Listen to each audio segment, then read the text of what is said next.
Hello friends, आज मैं आपके लिए एक शेयर लेके आया हूँ जिस जो है हाई कन्वेंशन स्टॉक पिक्स। ये जो शेयर है, ये शेयर बहुत मुश्किल से सुना। इसको काफ़ी टाइम हो गया था देखते हुए मुझे, और इसके काफ़ी सारे फंडामेंटल्स और टेक्निकल बहुत ज़्यादा डीपली देखने के बाद इस शेयर्स को मैं ढूंढ के लाया। अच्छा, इस शेयर्स की खासियत क्या है वो हम देखते हैं। ये जो शेयर है, ये शेयर है हमारा HEG शेयर। ये हमारा शेयर है HEG का। ये जो शेयर है, इसका जो करंट मार्केट प्राइस इस समय चल रहा है, ये करंट मार्केट प्राइस है 2362 के आसपास। इसका इस समय करंट मार्केट प्राइस चल रहा है। अच्छा, ये जो है भिलवाड़ा ग्रुप का जो है एक शेयर है। क्या है कि ये जो पार्ट है, ये भिलवाड़ा ग्रुप का एक पार्ट है जो HEG लिमिटेड कंपनी है। सही है जी, हिंदुस्तान इलेक्ट्रो। अच्छा, ये जो शेयर है, इसके बारे में हम कुछ फंडामेंटली पहले समझ लें, स्ट्रॉन्ग इसके वर्कआउट को देख लें कि किस तरीके से ये काम करता है, देन आगे चलते हैं। अच्छा, ये लीडिंग करता है बच्चे मैन्युफैक्चर एंड एक्सपोर्टर के अंदर। लीड कर रहा है ये किस तरीके से, इसके बारे में देखते हैं। ग्रेफाइट इलेक्ट्रोड्स, ग्रेफाइट इलेक्ट्रोड्स में ये काम करता है और मेंट फॉर किसके लिए? Steel production. यहाँ पे काम क्या हो रहा है? स्टील प्रोडक्शन का काम है इसका। और ये जो स्टील प्रोडक्शन है, ये किसके अंदर हो रहा है? Through EAF। किसके द्वारा किया जा रहा है? EAF के रूट्स के द्वारा किया जा रहा है। ये कुछ इंपॉर्टेंट समझने वाली है। इलेक्ट्रिक एयर से ये फॉरेंस, यहाँ पे समझिए ध्यान से। फॉरेंस के पहले पहले बात समझ लीजिए, दो तरीके के होते हैं। तो ब्लास्ट होता है बेटा। ब्लास्ट फॉरेंस के अंदर क्या होता है? कोल का बहुत ज्यादा यूज किया जाता है, जिसके कारण क्या होता है कि कार्बन डाइऑक्साइड बहुत ज्यादा आती है, जो बहुत ज्यादा प्रॉब्लम क्रिएट करती है। लेकिन इसका एक सिनेरियो निकल आया है। जो सिनेरियो क्या है, वो काम क्या कर रहा है? वो काम कर रहा है आपका EAF। सही है जी, इलेक्ट्रिक सही है फ्रिक्वेंस। ये जो चीज है, ये क्या कर रहा है? ये जो कोल है उसकी जगह इलेक्ट्रिसिटी का ज्यादा यूज कर रहा है। इलेक्ट्रिसिटी का यूज होने से क्या है कि जो कार्बन डाइऑक्साइड है, सही है, उसका जो है बहुत कम यूज हो रहा है, और जो प्रोड्यूस नहीं हो पा रही, जो बहुत ज्यादा सेफली है। और जिसके कारण जो स्टील प्रोडक्शन है, जहां पर ग्रेफाइट की वैल्यूएशन बहुत ज्यादा बढ़ती चली जा रही है, इसमें इसका जो इसने जो प्रोडक्शन करा है, वो तो बिहाफ ऑफ किसके करा है? EAF। ये हमारे लिए एक इंपॉर्टेंट चीज थी। ये जो वर्कआउट इसने करा है, यहां पर एक इंपॉर्टेंट चीजें हैं।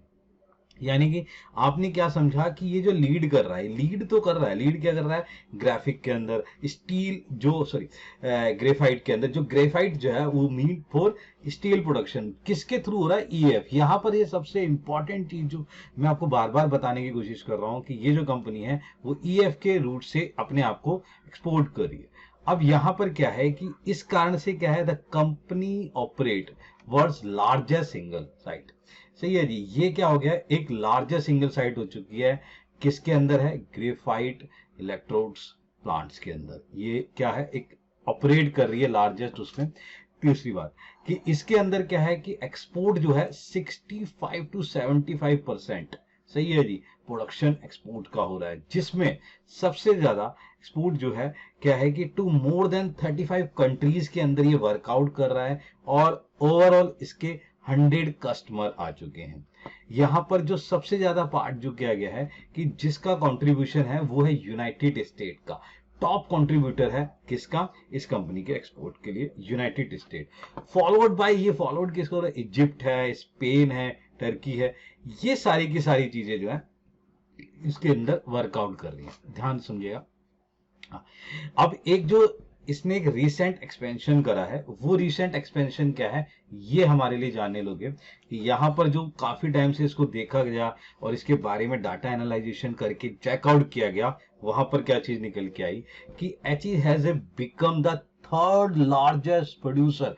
ये चीज इंपॉर्टेंट आ चुकी है, मैं बार बार बता रहा हूं, जो इसको दूसरों से अलग कर रहा है क्या है? The third largest producer of the graphite electrodes in the western world. तो इस वेस्टर्न वर्ल्ड में ये अपनी एक बहुत जबरदस्त पहचान बना चुका है। Now according to HEG, over 85 MT of the fresh EAF capacities, ये EF कैपेसिटी लेके आ रहा है विद द थ्रू ऑफ, देखो ध्यान से बात को समझो कि जो इसने इलेक्ट्रॉनिक सही है, इलेक्ट्रिक जो आग है उसका जो यूज करा, उसके यूज से प्रोडक्शन बनाया।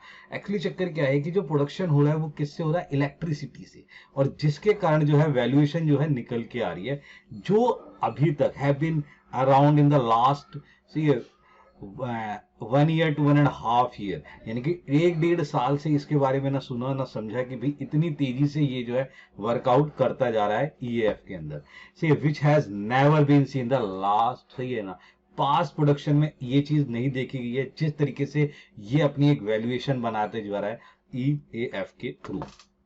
ये क्यों हो रहा है, यहां पर वर्ल्ड में ना भी एक थीम चल रही है, वर्ड्स जो थीम चल रही है वो थीम्स क्या है कि डीकार्बोनेशन, सही है, थीम को, ये जो थीम है ये थीम क्या है कि ग्रीन वैल्यूएशन के लिए ये वर्कआउट कर रहा है कि किसी ना किसी तरीके से कोल को कम से कम यूटिलाइज करे, उसके लिए ये जो है एकदम बहुत तेजी से वर्कआउट कर रहा है उसको एक्सेप्ट करते हुए, जिसके कारण क्या है कि यहाँ पर इसका इंक्रीज होता जा रहा है शेयर, और आते जाते जाते इसकी जो शेयर्स वैल्यू है वो धीरे धीरे धीरे धीरे क्या है अपनी वैल्यूएशन के बहुत ज्यादा हाई जाने के, क्योंकि ये स्टील प्रोडक्शन जो लेके आ रहा है वो ईएफ के थ्रू लेके आ रहा है, ये एक जो थीम चल रहा है वर्ल्ड के अंदर, उस वर्ल्ड की थीम को एक्सेप्ट करता हुआ यहां पर ये चीज वैल्यूएशन निकाल के ला रहा है ना। इसके अंदर ये क्या है कि यहां पर ये जो लग रहा है कि इसकी जो डिमांड है वो डिमांड बहुत ज्यादा ग्रेफाइट इलेक्ट्रोड्स की है, और वो जो बढ़ चुकी है और जिसके कारण इसकी वैल्यूएशन जो निकल के आ रही है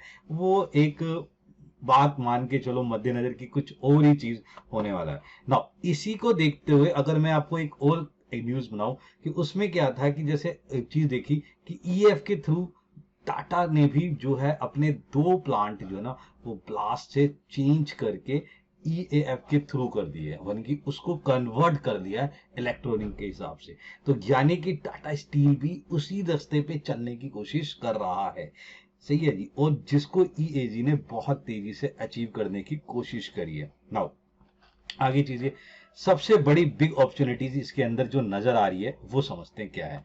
इसके अंदर क्या है कि यहाँ पर जो ग्रेफाइट एनोड्स है is the good for company, सही है, ये बहुत जबरदस्त काम कर रहे हैं, ये एक बूस्टिंग का काम कर रहे हैं, किसके लिए, कंपनी को ग्रोथ करने के लिए।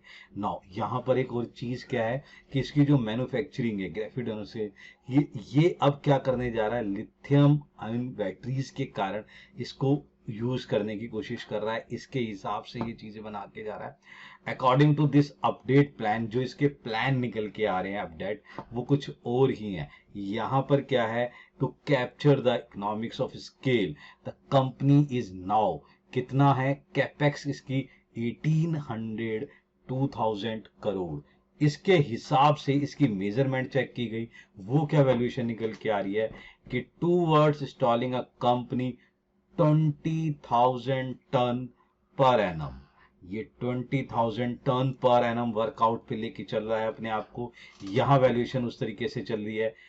तीसरी और आखिरी क्या है कि which would the create nearly 2022 gigawatt are, सही है, ऑफ सेल मैन्युफैक्चरिंग कैपेसिटी, इतनी कैपेसिटी यहाँ पर इंक्रीज हो जाएगी, ये इसके मैन्युफैक्चरिंग जो है पोजीशन चल रही है और वहां पर ये वर्कआउट लेके चल रहा है। नेक्स्ट क्या है, इन्होंने 2025 तक एक ऑपरेशन ले लिया है कि ये बहुत कुछ जो है अचीव कर लेंगे मिड 2025। ये बार बार बता रहा हूं कि जिस तेजी से ये वेस्टर्न वर्ल्ड के अंदर अपनी पोजीशंस बना रहे हैं और एक्सपोर्ट्स पर इनका जो बहुत जबरदस्त ध्यान है, जिस तरीके से वैल्यूएशन लेके जा रहा है और जो टारगेट्स अचीव किए जा रहे हैं with the through of EAF, बहुत तेजी से वर्कआउट चल रहा है। नाउ दूसरी बात क्या है, इसके अंदर क्या है, this capacity can generate a top line of ₹2000, सही है, टू 2400 CR करोड़ के अंदर एट 100% यूटिलाइजेशन, पूरा का पूरा 100% यूटिलाइजेशन चल रहा है। अब इसका जो इबट, सही है, इबट्टा देख लेते हैं वो क्या है, वो बिटवीन जो चल रहा है, ये इन्होंने एक्सपेक्ट किया है कि जो निकल के आएगा वो क्या होगा, 25% से 35% के बीच में, 25% और 35% के बीच में ये चीज चल रही है ना। फाइनेंशियल जो वैल्यूएशन है वो जो है एक बार और देख लेते हैं कि क्या है, यहाँ पर जो ट्रेड्स है वो क्या है 7.5 times, the year of 2026 EV बेटा। यहां पर ये ध्यान रखिए कि ये जो ट्रेड चल रही है यहां पर जा रहा है 7.5 times. This is a very important task कि और 14 टाइम जो है फाइनेंशियल ईयर 2026 का ईपीएस इन्होंने रखा हुआ है। ये पोजीशंस इनके पास अचीव है। नाउ नेक्स्ट क्या है, इनके पास जो डेप्ट है बहुत ही कम है और धीरे धीरे ये अपने डेप्ट्स को पूरी तरीके से खत्म कर रहे हैं। नेग्लिजिबल डेट्स भी हैं तो बहुत ही मिनिमम है जिस तरीके से इनका जो चल रहा है आफ्टर द कैपेक्स जो वैल्यूएशन निकल के आ रही है ना। उसके बाद अपन लोग क्या करते हैं, जब इतना फंडामेंटली इसका चेकआउट करा, एक बार इसके टेक्निकल चार्ट्स पे नजर मान लेते हैं ना। टेक्निकल चार्ट की वैल्यूएशन को अगर बहुत ज्यादा ध्यान से देखते हैं तो अक्टूबर 2018 जो इसका हाई लगा था, हाई था इसका 4955। तो उसके बाद जो इसके अंदर वैल्यूएशन निकल के आई है वो धीरे धीरे नीचे गिरा है, लेकिन उसके बाद जो स्टेबल इसकी वैल्यूएशन निकल के आ रही है इस समय जो ये पोजीशंस आ रही है वो पोजीशंस ये बता रहा है कि ये अपना 2018 का हाई जो है कर टच कर सकता है। ना केवल टच कर सकता है, इसको क्रॉस भी करेगा। जिस तरीके की पोजीशंस इसने मार्केट में वैल्यूएशन के हिसाब से निकाली है वो ये टच करने के साथ साथ इसकी जो वैल्यूएशन निकल के आ रही है वो वैल्यूएशन इसके फंडामेंटल और टेक्निकल पोजीशंस में बहुत ही ज्यादा जबरदस्त तरीके से वैल्यूएशन निकल के आ रही है, जो एक वर्कआउट देता है आपको कि यहां पर एक वैल्यूएशन निकलेगी। दूसरी बात क्या है, यहां पर आपने दो पोजीशंस ध्यान रखनी है कि ये बहुत ही ज्यादा हाई कन्वर्जन है। यहां पर क्या है कि आपने इसको बाय कैसे करना है, अपने जो फंड्स को इस तरीके से यूटिलाइज करना है।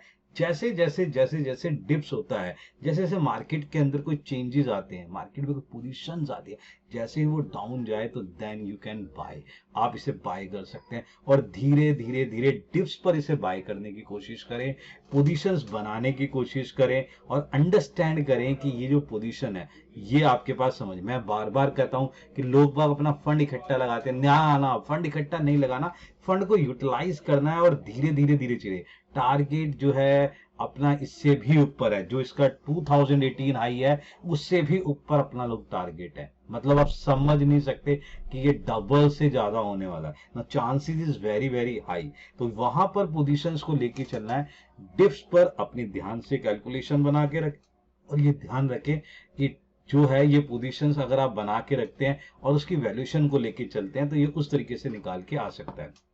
नाउ यहां पर अपन लोगों ने जो इसका टारगेट निकाला है, ये टारगेट गया है जो जा रहा है वो 5400 के ऊपर। 5400 टारगेट है जो 2018 का 4955 इसे वो बीट कर देगा। इसके ऊपर जाने के इसके टारगेट्स हैं। जिस तरीके से ग्रोथ कर रहा है नाउ, वेरी वेरी गुड। जो फंडामेंटली वैल्यूएशन निकल के आ रही है मार्केट में, जो ये वर्ल्ड में वैल्यूएशन लेके चल रहा है, जिस तरीके से वर्क कर रहा है, ईएफ का जितना अच्छा यूटिलाइज कर रहा है, ग्रेफाइट की जो वैल्यूएशन बढ़ती जा रही है उसके हिसाब से जो वैल्यूएशन निकल के आ रही है वो 100% क्या है 5400 के करीब जाने के चांसेस हैं। इस टारगेट को इजीली अचीव करने के चांसेस हैं। इसलिए अपनी नजर बना के रखें, पोजीशंस लेके रखें। ये वो शेयर्स हैं जो टाइम्स में चलते हैं, इनकी परसेंटेज से बहुत ऊपर की वैल्यूएशन है, उसके हिसाब से चीजें लगे। बार बार कहूंगा डिप्स पे से बाय करें। नेक्स्ट, नथिंग इज ओवरनाइट, ये माइंड में ध्यान रखें। कुछ भी चीजें एक रात में नहीं होती है। नथिंग इज गारंटीड, कोई भी चीज गारंटीड नहीं है। मार्केट को, सिनेरियो को समझते हुए, मार्केट की अंडरस्टैंडिंग को देखते हुए उसकी वैल्यूएशन को समझें और उसके हिसाब से डिसीजन मेक करते हुए चलें। देन उसी पोजीशंस पे आप इसको क्या कर सकेंगे, अंडरस्टैंड कर पाएंगे। ये है इसका फंडामेंटली। और जो टेक्निकली वैल्यूएशन है वो इस तरीके से निकल के आ रहा है जिसपे आपने इसका यूटिलाइज करना है। ये अपनी पोजीशंस पे इस तरीके से लेके चल रहा है, ठीक है ना। यहां तक ये चीजें बताई गई है। इसके अलावा और कोई भी शेयर्स होगा और कोई भी चीजें ऐसी मेरे को नजर आएंगी जिसे मैं लंबे समय से अपने आप पे स्टडी में कर रहा हूं, अगर कोई चीज ऐसी नजर आती है आपके सामने जरूर रखूंगा। और इन शेयर्स पे मैं बार बार कहूंगा कि अपनी पोजीशंस बना के रखें और अपनी वैल्यूएशन को आगे बढ़ाते रहें, जिससे कि जो पोजीशंस है वो इंक्रीज हो सके और आपका जो फंड है वो ज्यादा से ज्यादा आगे बढ़ सके, अपना जो प्रॉफिट है जो उसके साथ साथ अपना वेल्थ भी आप लोग बना सके। ये आपके लिए इंपॉर्टेंट चीज मैंने बताने की कोशिश करी है। देन आगे मिलते हैं फिर अपनी नेक्स्ट सीरीज और नेक्स्ट पॉइंट्स और नेक्स्ट स्टॉक्स के लिए। ठीक है, थैंक यू।